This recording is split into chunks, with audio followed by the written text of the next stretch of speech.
Era el 6 de abril del 2009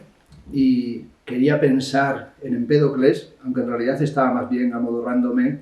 mientras nos acercábamos a un pueblo que se llama Gibelina. Estaba sufriendo desde hacía días el síndrome de Sicilia, que es más poderoso todavía que el síndrome de Stendhal. Habíamos realizado un viaje de Semana Santa para recorrer la isla, habíamos estado visitando las maravillosas ciudades sicilianas, habíamos estado en Agrigento, habíamos estado visitando los monumentos de lo que se llamó la Magna Grecia, pensando una y otra vez que lo más grande de Grecia no se encuentra en Atenas, que se parece mucho a Talavera la Reina, y que tal vez solamente de Grecia se salva Delfos, cuando de repente, tras pasar por Noto y por ir a Ragusa, decidimos acercarnos a una zona francamente desconocida, y allí de repente vi una señal que decía la gruta o la grieta, para ser más preciso, la grieta de Gibelina. Esa idea de la grieta de Gibelina, pensé, ¿y esto exactamente qué será? Se trataba de Gibelina Vecchia, y en aquel momento ni siquiera tuve que consultar el teléfono móvil. Me acordé que había realizado en esa zona, a mediados de los años 80, el artista italiano Alberto Burri, una instalación, una intervención que consistía en transformar una antigua ciudad, un antiguo pueblo que había quedado devastado tras un terremoto, y de repente decidimos utilizar ese momento, ese instante en el que nos encontramos en esa zona de Sicilia para acercarnos a ver esa obra, como digo, realizada entre el año 1984 y 1989. El temblor de tierra había sido en el año 1968.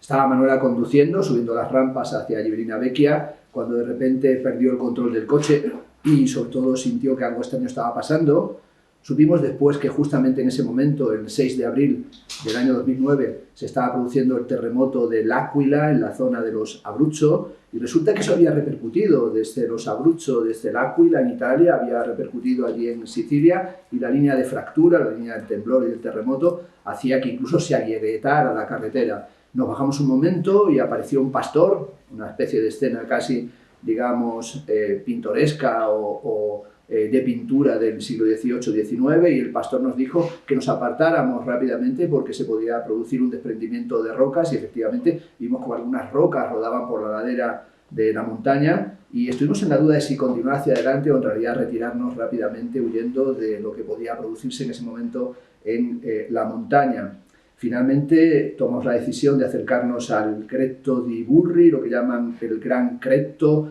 la Gran Grieta, y lo que vimos allí es sencillamente extraordinario. Los que estéis viendo este vídeo, os diré que tenéis que acudir necesariamente a Sicilia para sufrir el síndrome ya mencionado, pero también no podéis en ningún caso perderos, en medio de todas las visitas y de todos los monumentos de los que vais a disfrutar, no podéis perderos la visita a este sitio. Allí se encuentran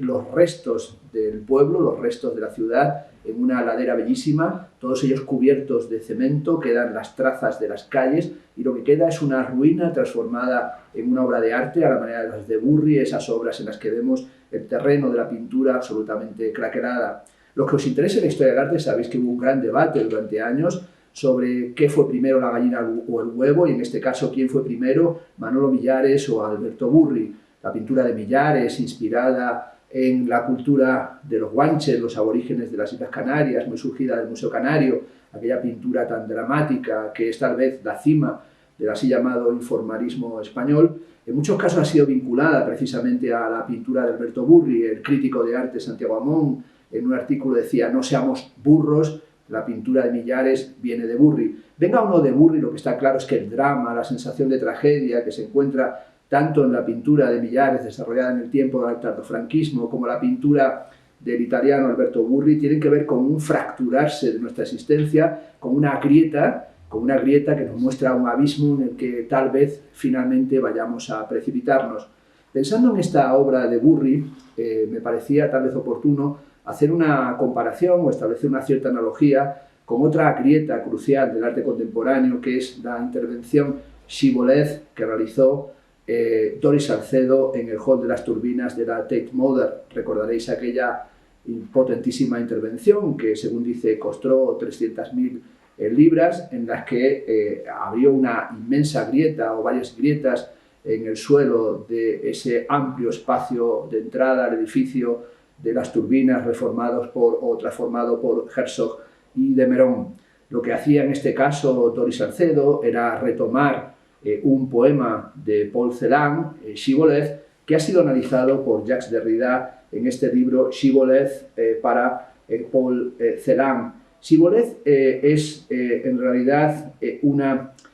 contraseña, y es esa contraseña en algún sentido impronunciable y que es como una especie de circuncisión de la lengua, una circuncisión de lo verbal. Hablaba Doris Salcedo en esa intervención que lo que a ella le interesaba en aquella ocasión era sobre todo marcar los sistemas de exclusión y sobre todo las políticas de frontera y cómo son tratados los inmigrantes. Se trata de una obra del año 2009 y, como recordaréis, era justamente en ese momento de la crisis económica mundial, después de la crisis del turbocapitalismo financiero, y en aquel momento este agrietarse, no solamente el agrietarse de los sistemas de exclusión y de la dificultad de pronunciación del Shibboleth, sino que era la contraseña de un mundo que estaba iniciando las políticas del austericidio. Tal vez en este sentido, tanto el temblor de tierra que genera la obra de La grieta de Ghibellina de Alberto Burri, cuanto el Shibboleth de Doris Salcedo, pueden ser entendidos en relación con la cuestión de la capacidad que tiene el arte para abrir grietas